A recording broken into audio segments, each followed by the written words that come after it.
करवा चौथ की कथा। बहुत समय पहले की बात है। एक राज्य में वीरवती नाम की एक सुंदर, सुशील और श्रद्धालु राजकुमारी रहती थी। वह 7 भाइयों की लाडली बहन थी, जिनकी आंखों का तारा थी वीरवती। समय बीता, वीरवती का विवाह एक योग्य राजकुमार से हो गया। विवाह के बाद यह उसका पहला करवा चौथ व्रत था। उसने पूरे दिन उपवास रखा, ना अन्न खाया, ना पानी पिया। उसके हृदय में बस एक ही कामना थी, मेरे पति दीर्घायु रहे, स्वस्थ रहे। पूरा दिन तपती धूप में व्रत करते हुए शाम तक वीरवती बहुत कमजोर हो गई। उसका चेहरा पीला पड़ गया, होंठ सूखने लगे और वह बेहोश होकर जमीन पर गिर पड़ी। यह दृश्य देखकर उसके सातों भाई बेचैन हो उठे। वे अपनी बहन को कष्ट में नहीं देख सके। उन्होंने सोचा, अगर चांद दिख जाए तो बहन व्रत तोड़ देगी और ठीक हो जाएगी। तब सबसे बड़े भाई ने एक पेड़ के पीछे दीपक जलाया और आसमान की ओर इशारा करते हुए कहा, देखो बहन, चांद निकल आया।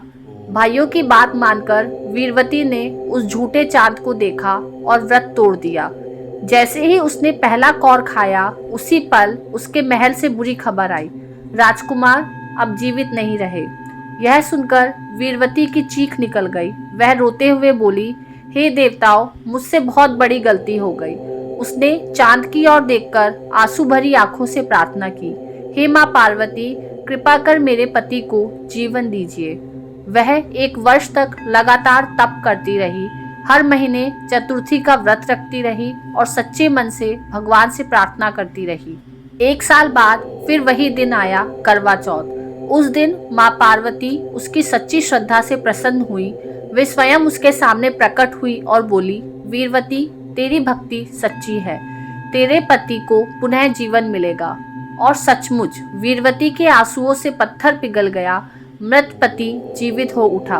माँ पार्वती ने आशीर्वाद देते हुए कहा, आज से जो भी स्त्री इस दिन करवा चौथ का व्रत रखेगी, उसका पति दीर्घायु और सुखी रहेगा।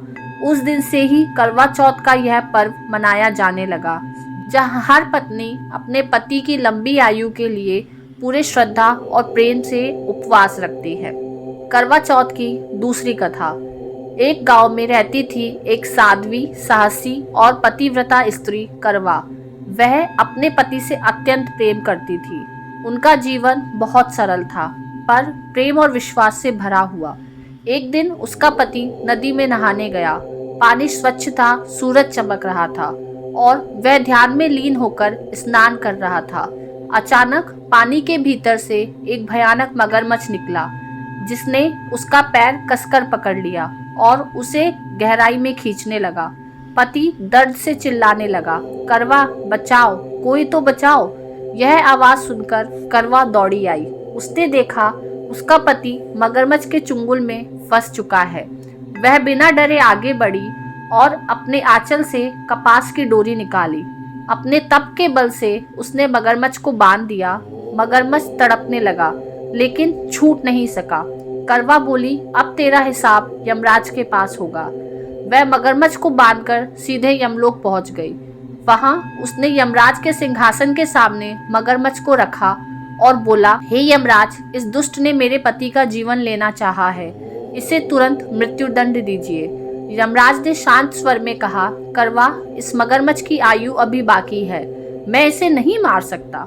करवा की आंखों में अग्नि थी। वह बोली, यदि आपने मेरे पति को नहीं बचाया तो मैं अपने तप और श्राप से आपको भस्म कर दूंगी।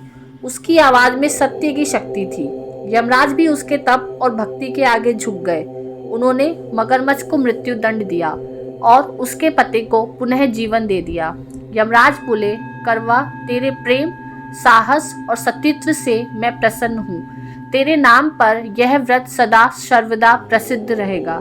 जो भी स्त्री इस दिन व्रत रखेगी, उसका पति सदा सुरक्षित और दीर्घायु रहेगा। उस दिन से इस व्रत को कहा गया करवा चौथ, एक ऐसा पर्व जहाँ नारी के प्रेम, त्याग और शक्ति की पूजा होती है। एक और वीरवती का सच्चा तप और दूसरी ओर करवा का साहस और श्राप की शक्ति।